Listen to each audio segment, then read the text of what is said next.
What's up, everybody? Welcome back to the Flammable Archives. Today we're going to be reviewing Wicked and Wicked for Good. So I'm doing a bit of a double feature review today. So let's go.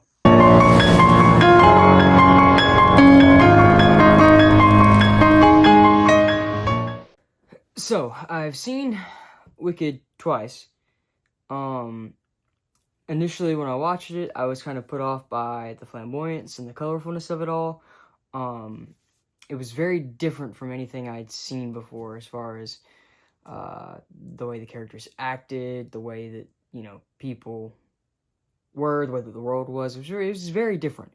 And so it was a bit hard to get into the story just because of that. Now, when I watched it, I knew nothing of the play, the book that came before the play. I mean, nothing. I knew nothing about the story whatsoever. So I was walking into it brand new, just like, what is this? That first Wicked movie, for me, it was like, when your friend is like, hey, I got somebody I want you to meet, but I just need to warn you, like, they might be a little, like, off-putting at first, like, flamboyant, like, and you see them, they're dressed like, you're just like, oh, that's a choice. It's a choice of an outfit. That's kind of what Wicked was, initially. Second time I watched it, it was not as bad. I'd seen it once before, so it wasn't, the flamboyancy of everything wasn't off-putting. And so I watched it, and it was actually pretty decent. The second time through was definitely, I enjoyed watching it more the second time through, for sure. So let's start off with the good. The first movie had a very bright and like vibrant tone, and just vibe about the whole thing. It was very, it felt like a Broadway musical, like a Disney, even like a Disney musical. Honestly, like it was very, trying to think of the words here. But I hope you get them. It's just very bright, very vibrant. In the color palette they chose, in the way the characters acted, like all of it was just very like happy. Whereas in Wicked for Good, it wasn't that way. Wicked for Good, they kind of flipped it to where like now it's a more serious matter, which I mean isn't a bad thing. It makes sense. Like Wicked for Good had darker tones, darker themes to it. Although watching them back to back, kind of like I did, I watched Wicked the night before and then watched Wicked for Good that day. It's definitely like, whoa, like this is a different movie, you know what I'm saying? Like it's just, yeah, it's very different, back to back. But overall, I kind of liked the tone of the second one a bit more. It's weird, like I like the songs of the first one better, but the tone of the second one it was better in my opinion, just like a darker, for what the story that they were trying to tell. I think the darker tone was definitely fitted better. So let's talk about the songs. The songs weren't that bad. I don't hate musicals. I can tolerate multiple songs. Like that none of that bothers me. Some of the best musicals I've seen are like Into the Woods, The Greatest Showman, Les Mis. Like all these are just great musicals. I love them. I love their stories. I love, everything about them. The Greatest Showman is actually like one of my favorite musicals just because of the story that goes along with it. So Wicked as a musical is good. Like there's plenty of great musical numbers, plenty of great songs. And the songs do well moving the plot forward. Most of them. There were a few that just either weren't good in my opinion, or they just didn't serve the plot really, or at the very least they went too long. I think that there were several songs, especially in the first film, that just kind of drug on. Like they could have cut back a little bit, and I think it would have made up for some lost time. So yeah, that's kind of my opinion on the songs. Like Defying Gravity, in the last one, it's not bad. Like, I mean, it's a catchy song, but for me, it kind of, there's parts where it's like, okay, this is kind of getting, this is going on for too long. Like, I get there's just back and forth, but it just, I don't know, it gets too long in my opinion. I'm like, okay, let's get to the end. Like, we're here. Let's do this. Um, there some songs though, especially in Wicked for Good, weren't really necessary. Like, uh, one that kind of immediately comes to mind is "Girl in the Bowl." Now that song is, if I remember right, one the that was written for the movie, so it wasn't even in the Broadway play. Um, but that song, it's not, it really doesn't do anything. It just kind of tries to hammer in some stuff that we already know. And same thing with Glinda's, or not Glinda, Elphaba's song about No Place Like Home. It's kind of a nod to Wizard of Oz. Um, but at the same time, even though it's a nod to Wizard of Oz, it's just kind of random because we already know what she's fighting for. She said it plenty of times before, so we really don't need a whole song and dance number or a whole song number about it. So yeah, those are the only two songs really that were like, okay, that wasn't really needed. But overall, I think the songs do a good job of moving the plot forward and really trying to hit home on some of the themes and things. The song that the wizard sings about history and how history is told through, basically the lens of the winner. This is basically how history is told. That is a very good song in my opinion, just because of the message of the song. These movies were visually stunning. I mean, they were phenomenal in that way. Like, they did such a good job building a wacky yet believable world. Like, even in the small details of like Elphaba's glasses in the first one, where they're round, but then like the thing kind of goes like, I don't know. It's just like stuff like that. It's like little details to kind of build a weird world, but a believable one. And I think they do a good job of that in the Wizard. I mean, the Wizard of Oz has always been like a strange world. Like, Oz has always been a strange world. You have yellow brick roads, and emerald cities, and I mean, a lot of times there's color associated with things. So even having Glinda be associated with pink and Elphaba being associated with black and green, like, I think they do a good job of really, like, it sets the tone. Whenever there's a character, there are certain things that go with that, like colors that go with that character. I mean, it just, yeah, I think they did an amazing job with that. And then the visuals, like, it's visually stunning. There's several song numbers that, especially in the second one, they're like, okay, this is actually pretty cool what they were able to do with the CGI. So, yeah, I think that the movie was visually stunning, as I said. The characters were all well done as far as like they were believable. Each one of them had an ambition, a drive, something driving them, and you knew what it was. So overall, it was a very, very good character development, very good. I guess the plot. I mean, the plot line was also decent in a way. I have a gripe though with this story that really hinders me being able to say that I love it, and I'll explain that more in a minute. But yeah, on paper, it's a great movie. On paper, it's a good film. I mean, the songs as a musical, it's great. So now we're gonna get into a little bit of like the bad and my problems with it. And again, this is all opinion. You don't this isn't fact here. You don't have to take my word and call it 100%. Like, this is just my opinion. I'm just reviewing this movie, giving my thoughts. So yeah, let's get into the bad of this movie. Both movies. So, the bad.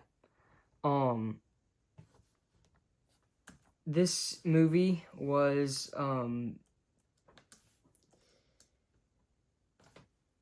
it felt like a story that was trying to justify Elphaba. Now, something can be said about the theme of not everything is as it seems. You know, stories, I mean, the media all the time feeds us a story, but they spin it in a certain way that we have to.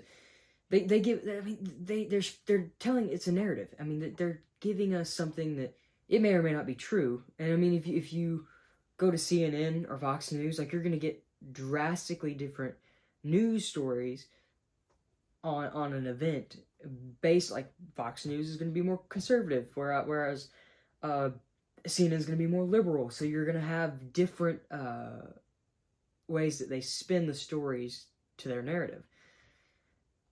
Now, so that theme being in there of, like, the wizard and Madame Morrible, or whatever her name is, they are lying to the people of Oz, telling her that she's a wicked witch.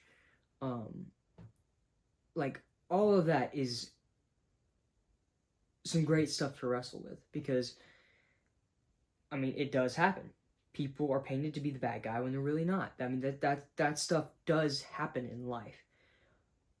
But this is where, like, it's not really the way that he chose to, the original writer chose to tell the story. It isn't fundamentally wrong or morally wrong that he did this. However, I do kind of feel like he took he read the Wizard of Oz. He had this question of, like, what are people born wicked, or do they have wickedness thrust upon them? But then, like, in doing this, he just takes the Wizard of Oz, writes a fan fiction about it, and then it becomes super popular. Like, he didn't do the heavy lifting. He didn't create the characters. He didn't create a world of his own. He didn't do all the heavy. He let L. Frank Baum do it, and then he took those characters and asked this question and wrote his own story.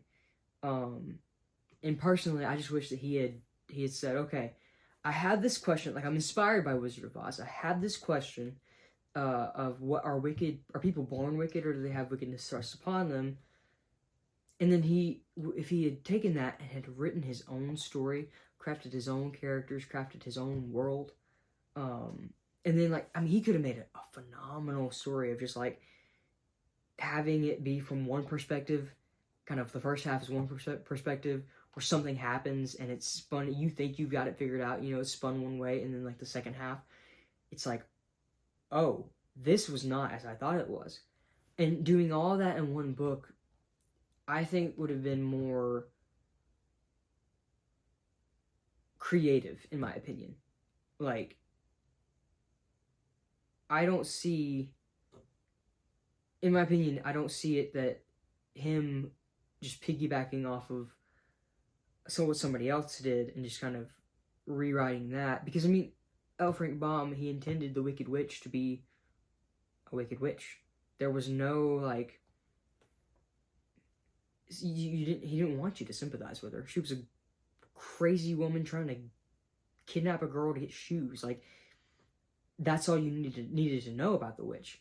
And so, I think that by telling this story, it kind of taints the Wizard of Oz and taints L. Frank Baum's, like, his own story. Because, I mean, he told it the way he wanted to tell it, from the perspective that he wanted to tell it. And so, coming in and saying, like, oh, you told it from the wrong perspective, the wizard is actually evil, like, I don't know. It's just, that's my problem with it. Again, like, on paper, that's what I mean by that. Is, like, on paper, it's not a bad movie. It's not. I've seen way worse films. I've seen, it's not a bad theme to tackle. It's not a bad theme to cover. It's actually a really interesting one and a really good one in this day and age. to cover. I just think that using somebody else's story to convey those themes, in my opinion, is I would have preferred him do it differently by, you know, writing his own story. That's just me. I get it. Plenty of people love this story. They love. I mean, I can see why. The songs, there's catchy songs. I mean, it's not bad. Like I said, but I just thought because I don't see a lot of people saying this, so I thought I'd kind of put that out there. Like, he told it this way, but he could have told it in a different way, and he could have gotten the same message across.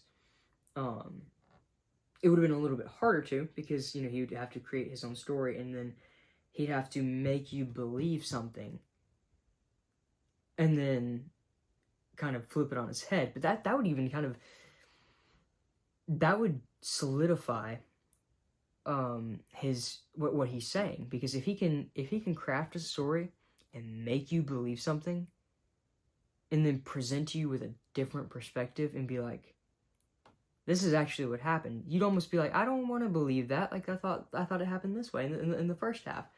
And he's like, no, it actually happened this way. So, like, I think it would have kind of proved his theme a little bit if he had done it the way I'm proposing. So, again, like, I want to give criticism, but any criticism I give of a movie, I want to also provide, like, a solution, a way out. So, like, if this is a problem, how can we fix it? You know, I've reviewed Jurassic World Rebirth, I've reviewed How to Train Your Dragon, and if I had problems, I tried my best to show what could have been done better, if I have criticism. But here, that's really my thoughts on Wicked. It's also, like, it's personally not my cup of tea. I mean, it's geared towards a female audience, and so that's another thing. Like, it's geared towards a female audience. That's why they had Gladiator 2 and Wicked come out the same weekend, last year, because it was meant, Gladiator 2 was geared towards a male audience, and Wicked was geared towards a female audience, so they're going to go see those movies. So, it's just personally not my cup of tea. Now, if you like it, that's great. I'm glad that you could. Just personally, this is, again, my personal opinion. I don't like the mode in which the story was told, and that kind of taints my view of it, if that makes sense. So, like, because I didn't like the way that he told the story, it kind of hinders me being able to appreciate the themes that he tried to cover, and but that's just me. You know, that's just me. So let me know your thoughts about Wicked down in the comments. Did you like it? Did you not like it? Is it just kind of like it's a mid movie? You know, what are your thoughts? Let me know. And if you enjoyed this video, enjoyed this conversation about Wicked, and hit that like button, and subscribe for more fantasy content. I cover fantasy, I cover sci-fi, you know, books, movies, all of that here. So, if you like that kind of content, definitely subscribe, stick around, and see what, you know, comes out. I have a lot of ideas for some things to come out with in the next, you know, year or so. So, yeah, I'll catch you guys later.